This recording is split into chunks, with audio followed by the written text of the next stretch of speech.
Sudah Ibu. Oke, ini kita lanjut saja ya untuk kegiatan kita pada pagi menjelang siang hari ini. Ini untuk perkenalkan sebelumnya nama saya Lisa Anitasari, saya dari jurusan keperawatan. Di sini saya akan membekali peserta IPE terkait perawatan pasien TB paru oleh keluarga. Nah, mungkin sebelumnya sudah mendapatkan juga materi dari narasumber sebelumnya ya, dan saya akan melanjutkan terkait ini bagian keluarganya. Nah, ini untuk materi pembelajaran kita sesuai dengan yang dijadwal itu adalah terkait ini ya, tingkat kemandirian keluarga sama tugas keluarga di bidang kesehatan. Namun saya tambahkan satu karena kita harus tahu dulu apa itu fungsi keluarga sebelum saya bisa ke tingkat kemandirian dan tugas keluarga di bidang kesehatan. Oke ya. Nah, ini uh, mungkin nanti ini kan terdiri dari 5 jurusan ya. Nah, jadi semuanya penting untuk mengetahui terkait materi ini. Yang pertama terkait keluarga, keluarga itu ini bisa dilihat ya di layar. Apa itu pengertian keluarga? Sebenarnya banyak sih pengertian keluarga, baik yang tinggal serumah dengan hubungan darah, dengan atau tanpa ikatan pernikahan pun itu juga bisa disebut sebagai keluarga. Cuma kalau di budaya kita yang ketimuran itu nggak bisa ya orang tinggal serumah tanpa ikatan itu disebut dengan keluarga. Kalau kita kan namanya itu kumpul kebo ya. Tapi di beberapa ahli itu masih masuk. Jadi nggak apa-apa, nggak punya ikatan pernikahan tinggal serumah tuh nggak apa-apa.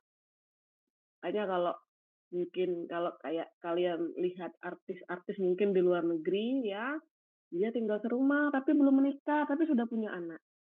Nah, itu kalau di mereka bisa, kalau di budaya kita yang ketimuran itu nggak bisa ya, harus ada ikatan pernikahan, harus ada ikatan darah, itu baru bisa ya.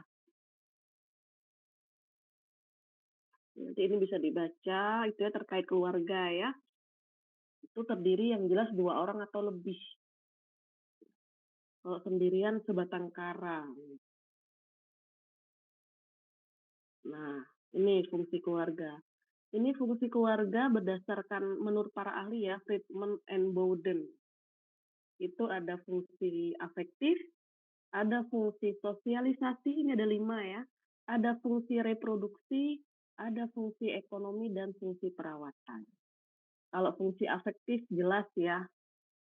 Jadi misal anak segala sesuatu kan pasti diajarin sama orang tuanya. Gitu. Bahkan julukan ibu adalah madrasah pertama dalam keluarganya. Itu tandanya keluarga menjalankan fungsi afektifnya. Itu. Nah, fungsi sosialisasi juga bermasyarakat gitu. Ya, berhubungan dengan satu sama lain itu juga baik di dalam rumah maupun di luar rumah. Jadi kalau keluarga saling berkomunikasi itu dia tandanya sudah menjalankan fungsi sosialisasi. Ya,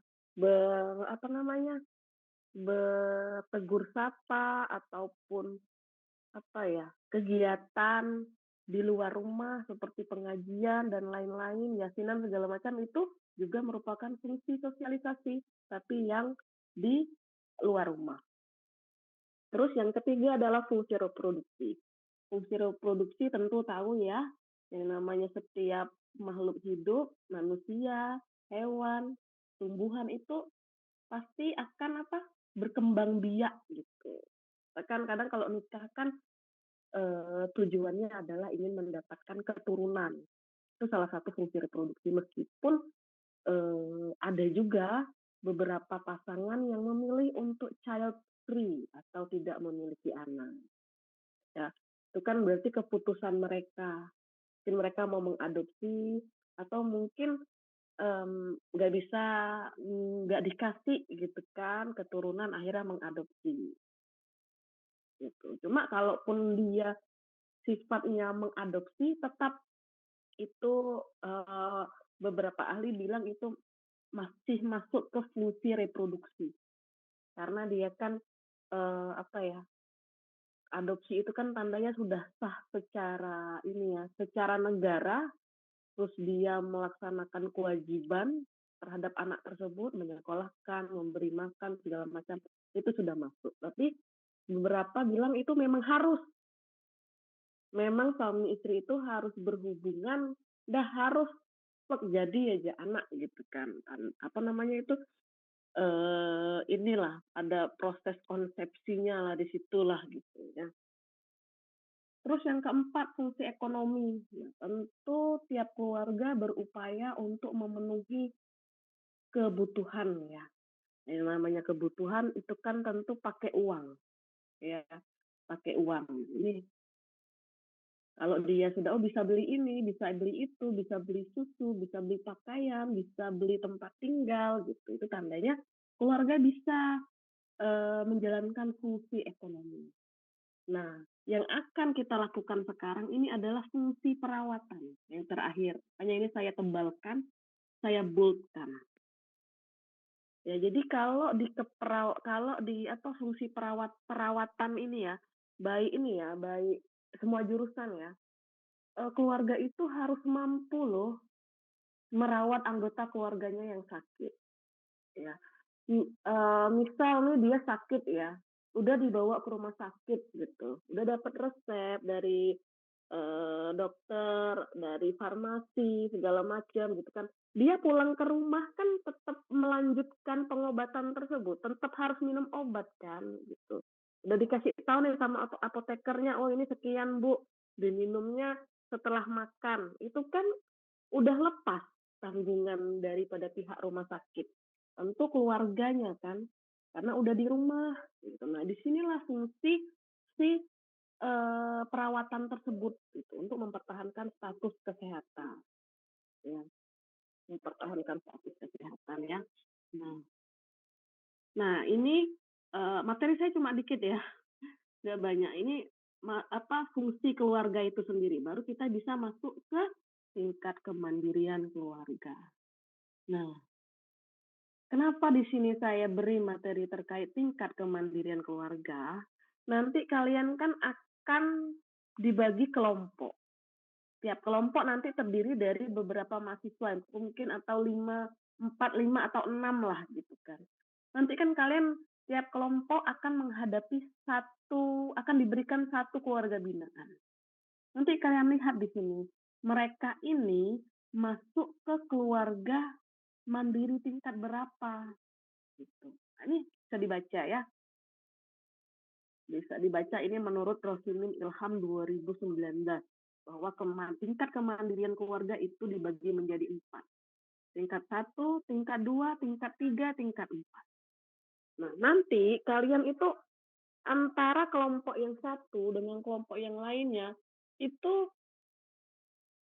mungkin akan berbeda tingkat kemandirian keluarga, tingkat kemandirian keluarganya. Kakak binaan kalian tuh mungkin akan berbeda.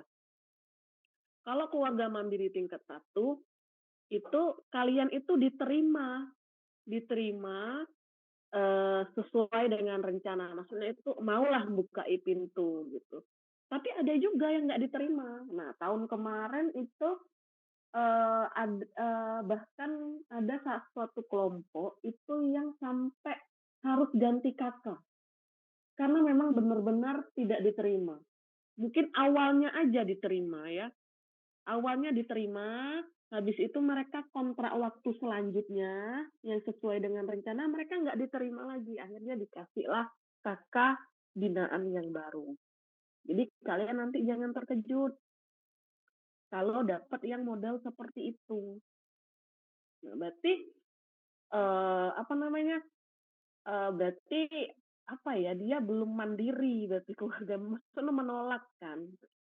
Kalau tingkat satu itu dia mampu udah menerima petugas dan pelayanan kesehatan sesuai dengan rencana yang pertama kali kita bertemu gitu. Jadi jangan heran nanti awalnya mau, oh tiba-tiba kalian SMS, kalian WA, kok nggak dibalas, kalian ke sana nggak dibukain pintu, itu berarti udah cukup sampai apa? Berarti nggak mandiri keluarganya, bukan keluarga mandiri tingkat satu.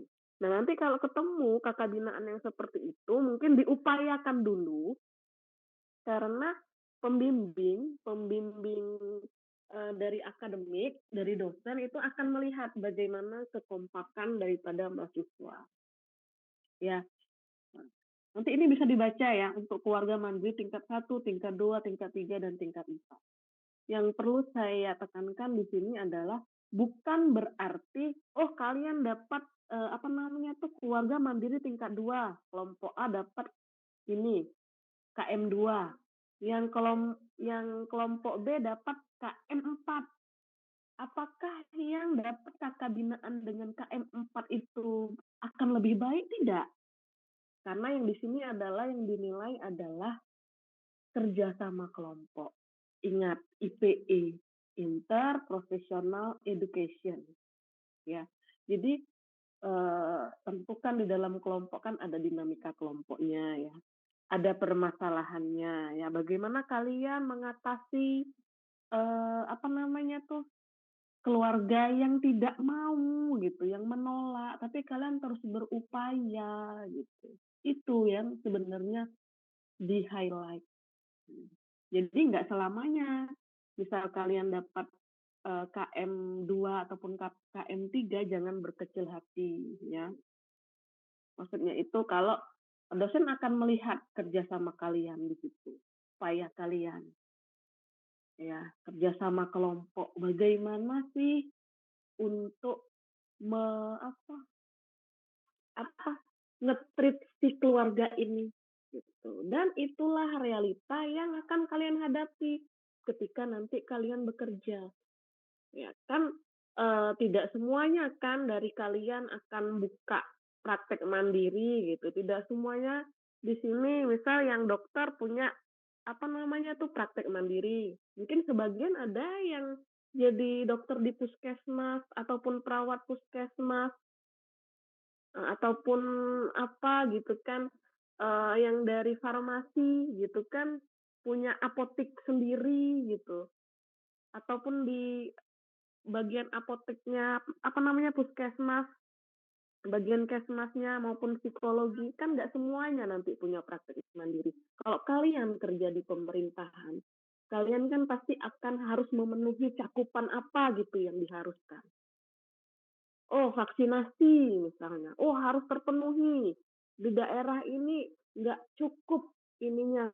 Kalian akan menemukan model-model apa keluarga ataupun masyarakat yang enggan untuk diberi vaksinasi.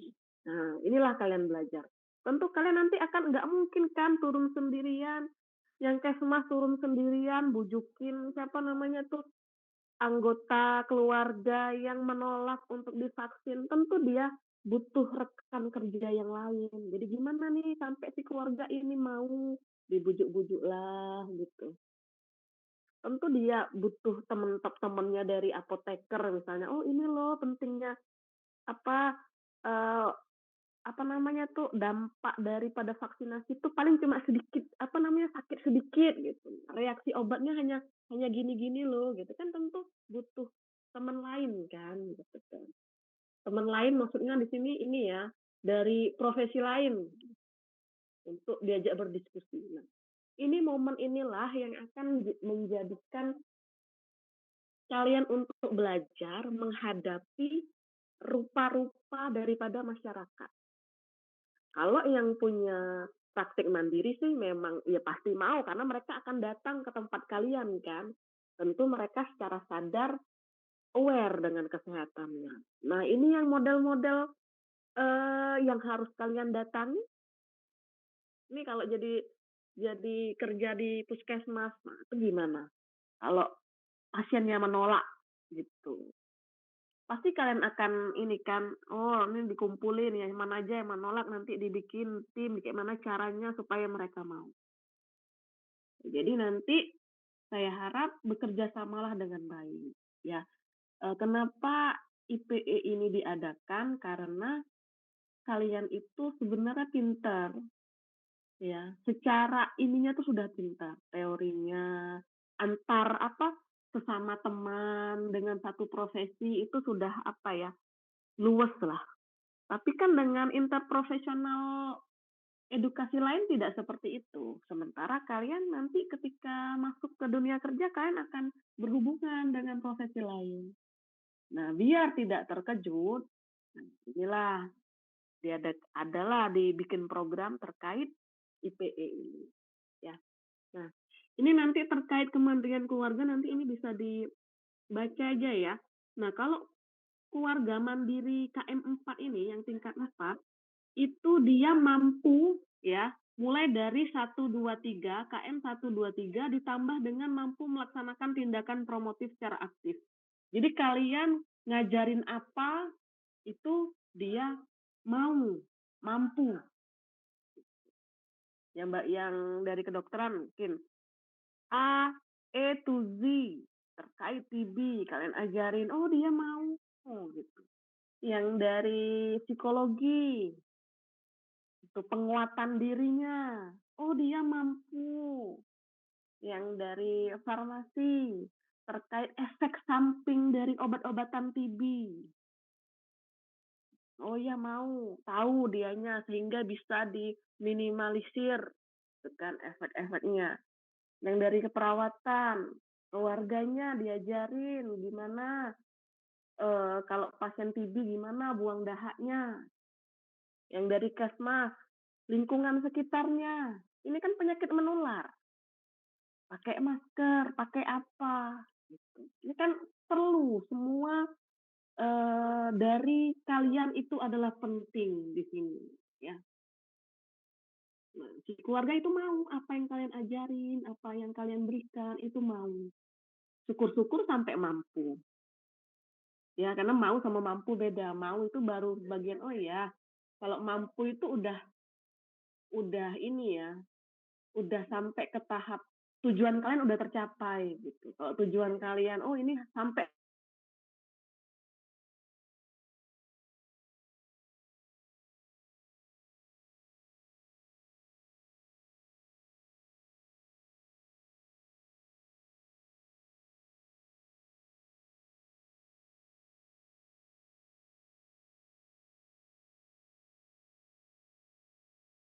anggota keluarga yang sakit, mampu menciptakan lingkungan yang ini ya, yang mampu, yang kondusif lah ya, sesuai dengan penyakitnya apa, terus mampu memanfaatkan fasilitas kesehatan yang ada.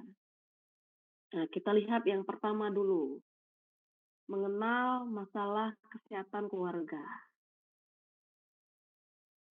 Nah, cuma nanti kan kalian pasti akan diberikan pasien ya, diberikan kakak binaan. Nah, nanti mereka kalian kaji, mereka tahu nggak apa itu TB? Saya rasa sih memang mungkin dari apa kebanyakan dari mereka itu belum terlalu paham loh, karena kan apa ya edukasi yang diberikan dari puskesmas ya bukan yang ada, cuma kan terbatas waktu ya pasien ngantri gitu, jadi mungkin belum maksimal. Nah disinilah peran kalian gitu untuk mengenal mas untuk keluarga dapat memahami apa itu TB karena kita kan sudah dikasih masalah TB nih. Cuma nanti kalian kan pasti akan melakukan pemeriksaan kesehatan. Nanti jangan hanya fokus sama TB juga. Mana tahu ada pemeriksaan yang lain kan. Mungkin TB disertai dengan DM mungkin gitu kan. Apa gitu. Nah, ini nanti kalian jelaskan kepada keluarganya. A to Z lah. A sampai Z terkait TB. Kasih tahu sama mereka. Gitu ya. Meskipun mereka mungkin udah berbulan-bulan kena TB, saya rasa belum ini ya, belum mendarat lah. informasi terkait TB. Nah, sini tolong nanti teman-teman bisa memberikan informasi yang bagus lah, yang layak, kupas tuntas semua. Nah, ini sampai ke tahap yang kedua adalah keluarga mampu mengambil keputusan untuk melakukan tindakan yang tepat. Ya, jadi keluarga itu udah mulai apa ya, terbuka terkait, oh ini penyakitnya TB, jadi aku harus kayak gini loh, gitu. Rencana tindak lanjutku, aku harus seperti ini, gitu. Aku butuh apa? Aku butuh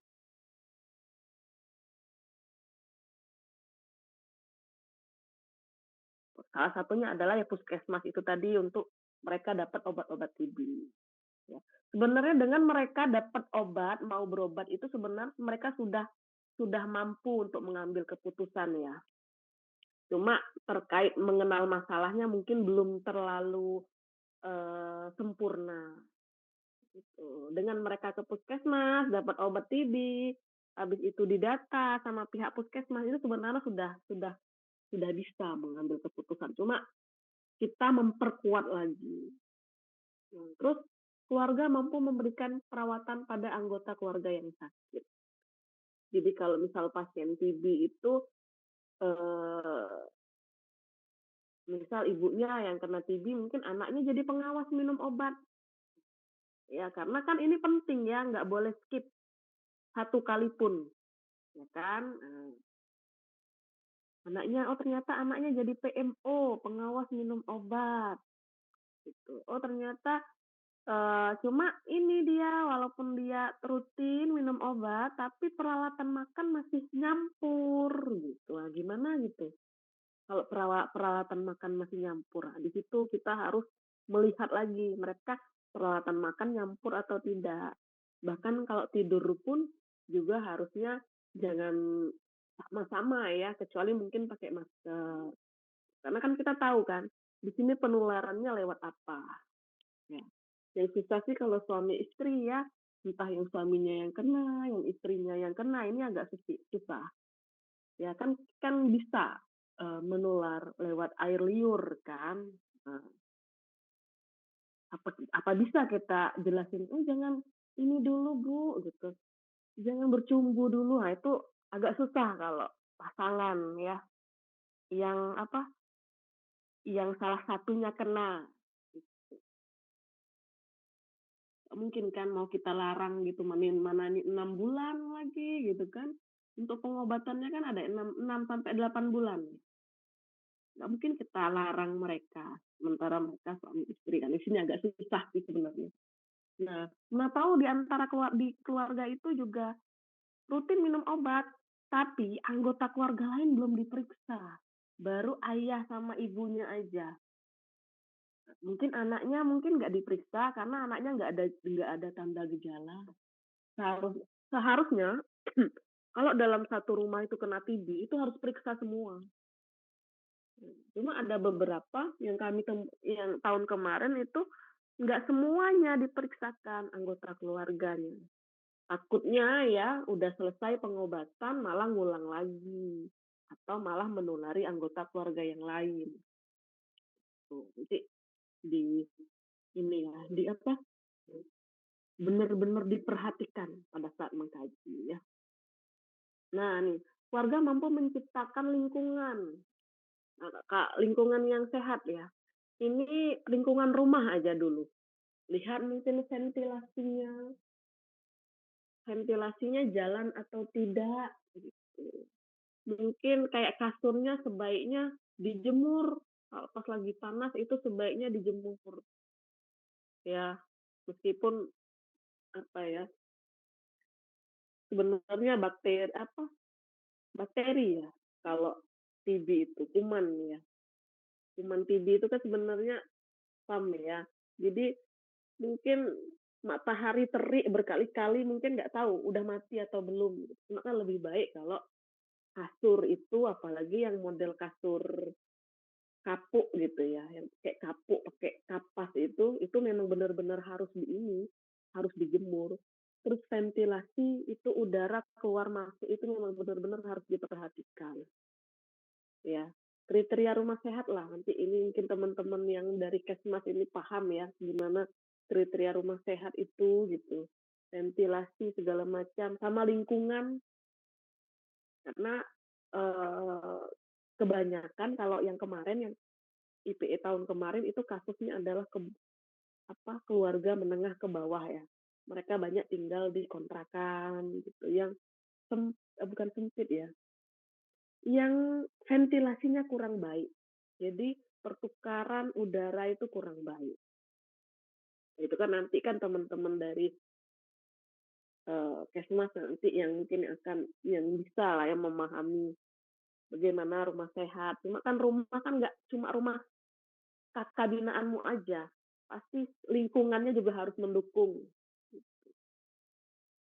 Ya, itu terkait lingkungan. Nah, terkait fasilitas kesehatan, ini pasien TB terdata di rumah sakit di puskesmas. Kalian pastikan bahwa mereka itu rajin ngambil obat TB. Rajin ngambil, jangan sampai keskip satu kali pun. Ya, nah ini mungkin teman-teman yang dari farmasi lah yang bisa menjelaskan mungkin apa sih dampaknya kalau kita skip pengobatan. Nanti bisa MDR-TB. MDR-TB teman-teman dari kedokteran jelaskan apa itu bahaya dari MDR-TB. Nah, dan sampai sekarang juga TB ini juga masih menjadi diskriminasi, malulah orang untuk mengakui. Teman-teman dari psikologi, bagaimana dikuatkan gitu. Nah, sama lingkungannya itu juga. Maksudnya jangan membuli tetangga.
Baca-baca.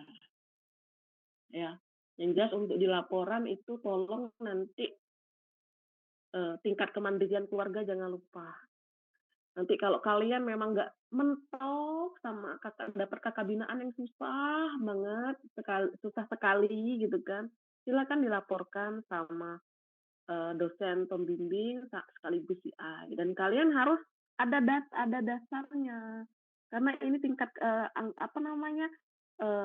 tingkat kemandiriannya misal mentok di 1 gitu, sehingga kami belum bisa berbuat apa-apa gitu. Kalian ada dasarnya kalau memang harus mengganti kakak. Makanya kalian harus menilai mereka di kemandirian tingkat berapa keluarganya. Kira-kira sampai di sini paham? Mungkin masih masih ngambang ya, karena belum semuanya kalian itu dapat materi, dan kalau belum terjun langsung itu memang belum emang belum sempurna. Nanti kalau kalian udah dihadapkan sama kakak binaannya, mungkin akan tergambar di situ. Kalian mau ngapain? Kalian baru teringat apa-apa saja kata-kata dari narsum gitu kan. Dan ditanyakan, pas? Kalau pas, saya akhiri. Mungkin kalian bisa Mungkin siang nanti ada jadwal lagi kan, mungkin bisa persiapan, istirahat dulu. Oke, cukup ya? Cukup, nanti ini akan saya share. Saya harap kalian bisa bekerja sama dengan baik ya.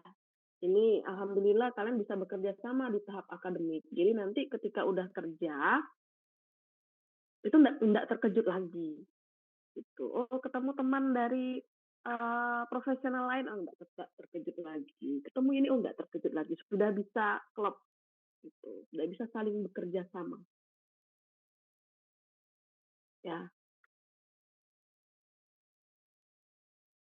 Baik, kalau tidak ada yang ingin ditanyakan, saya rasa cukup ya pertemuan kita pada pagi menjelang siang hari ini. Saya mohon maaf sebelumnya apabila ada salah kata ataupun mungkin saya menjelaskannya terlalu cepat ataupun mungkin materinya Bu dikit nih kan Bu materinya yang memang cuma sedikit memang saya. Gitu kan ngapain juga lama-lama kan, ngapain lama-lama gitu kan kalau bisa dibikin cepat ngapa lama-lama ya. Oke, mohon maaf apabila ada salah kata. Saya akhiri. Wabillahi taufiq wal hidayah. Wassalamualaikum warahmatullahi wabarakatuh. Waalaikumsalam warahmatullahi wabarakatuh. Terima kasih, Bu. Oke, saya izin live ya.